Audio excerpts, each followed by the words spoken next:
Here in a post-game press conference with Southern Arkansas head softball coach Jason Anderson, center fielder Hallie Saintignan, and left fielder Brooke Goad.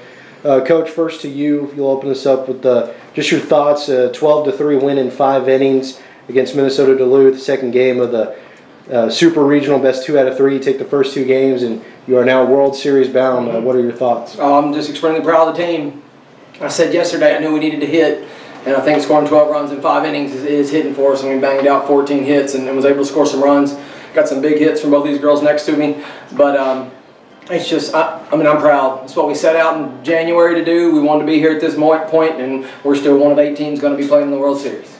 You know, you talked yesterday about this series coming in, and before that, when you knew Duluth was coming down for the Super Regional, that you said they could hit. You knew they were going to be able to hit, and yesterday, 1-0 game, not maybe what everybody was expecting out of it, and both you and the Duluth head coach said you wouldn't be surprised if it was a 10-9 game, a lot more offense, and it started out that way. The wind was blowing out, so that helped a little bit, but what were your thoughts when the first 2 runs went on the board for Duluth on the home run? Well, I mean, probably don't really know exactly what my thoughts were because we had a 1-2 count there and we threw it up and away to that girl just to get her hands to it and go to left center. But, I mean, I knew there was still a lot of game left.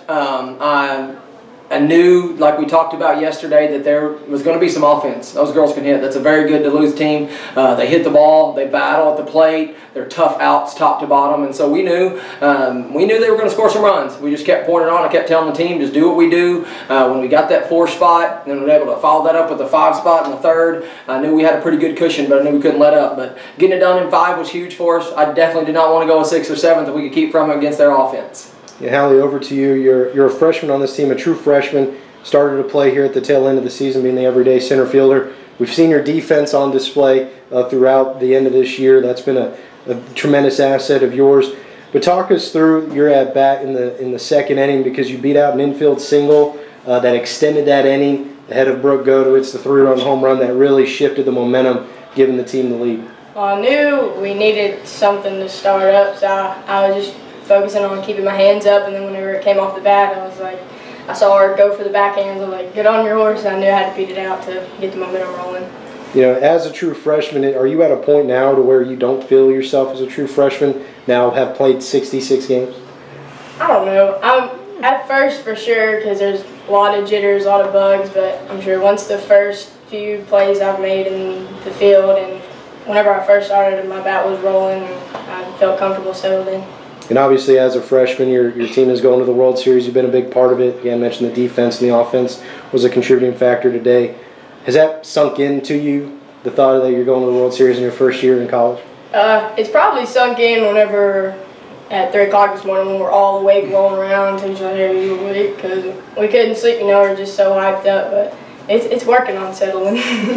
Brooke, over to you, senior leader on this team for sure. You hit another home run, and as we just talked about, it was your teammate, Saintignan, getting on, beating out that infield single with 2 outs to get you to the plate. And there was talk in the broadcast of that scenario of her to find a way to get on.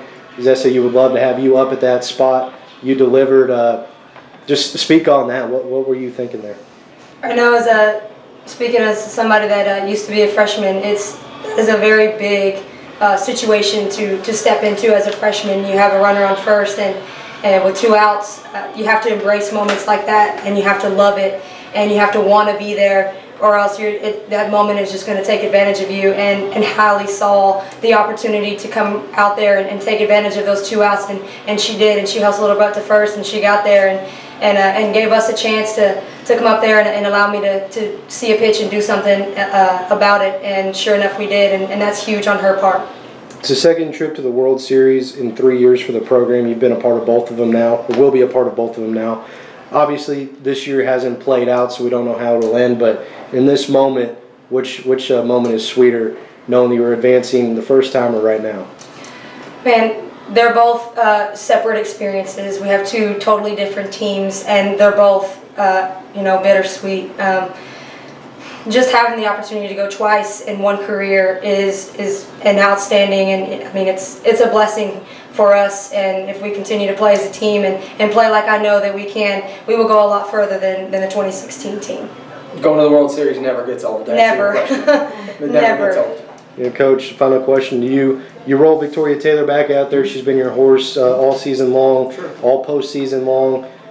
Runs into Duluth, made the adjustment on her. She only pitches the 2 innings. You make the move to Ford Nelson. Just talk about what your plans were in pitching, and did it play out the way maybe you didn't want to, but one of your contingency plans? Well, our plan was Vic's pitched in consecutive days all year. We play 4-game series, and she was our game 1 starter. She'd start game 1 Friday, and then come back and start game 1 Saturday. So that wasn't new for her. Now, we knew that she was facing one of the better offenses that she faced all year. My plan was to get her one time through the lineup and let them get back adjusting to her speed, and then go to Ford, and so we could get them off speed and hopefully get some ground balls and some pop outs. And we figured she was maybe going to give up a run or 2. We didn't know she was going to give up the 2 home runs, but it happens. We knew we had to hit. We expected to hit better, so going into it, she got to face, I think, the leadoff batter twice, and then we made the change. And Ford came in and did what she's done all year for us. She's been a huge asset to our team, following up Vic. She mixes it up well. She fields her spot well. She's just a competitor, so she's somebody's out there that's always going to give you a chance to win. So. Finally, for you, going to the World Series again, we mentioned the 2nd time in 3 years. You don't know your opponent. The rest of the field hasn't yet be determined. They're playing that through the Super Regionals across the country, but what are you telling your team? What's the mindset going into the World Series? Mindset doesn't change. We've been talking about this since January of wanting to be in this spot. Like Brooke said before, it's not time to get nervous. We embrace this because we expected to be there, and so we're going to see how they reseed the field. Once it's set a little bit later, we'll see our opponent is. We're going to go down there to play ball. It's a great experience. Every team that's down there is going to be good, and we're just going to go get after it, and we'll see where we end up. Thank you, guys. Appreciate it. Thank you. Hold on.